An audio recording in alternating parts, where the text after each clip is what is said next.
আপনারা দেখছেন Tanvir's recipe lab. তরকারি নেই কিন্তু ভাত আছে, তাহলে একদম চিন্তা নেই।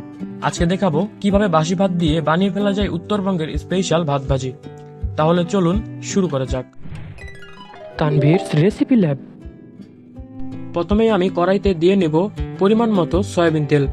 তেলটা গরম হয়ে গেলে এর মধ্যে দিয়ে দেব পরিমাণ মতো পেঁয়াজ কুচি, পরিমাণ মতো কাঁচামরিচ কুচি, পরিমাণ মতো রসুন কুচি এবং 3-4টা তেজপাতা দিয়ে দেব। এছাড়াও এর মধ্যে দিয়ে দেব আধা টেবিল চামচের একটু কম জিরে গুঁড়ো এবং আধা টেবিল চামচ হলুদ গুঁড়ো। এবার মশলাগুলোকে ভালোভাবে নেড়েচেড়ে ভাজতে থাকবো।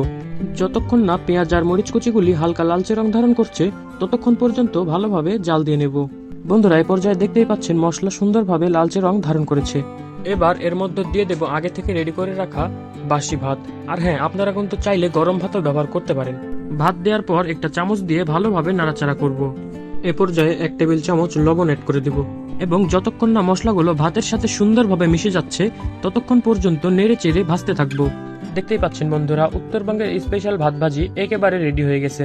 এখন লাস্টে পরিবেশনের পালা। একটা প্লেটে সাজিয়ে গরম গরম ভাত ভাজি খাওয়ার মজাই আলাদা।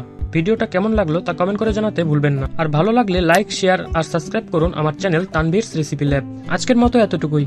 দেখা হবে পরবর্তী রেসিপিতে। ততক্ষণ পর্যন্ত তানভীরস রেসিপি ল্যাবের সঙ্গেই থাকুন। ধন্যবাদ।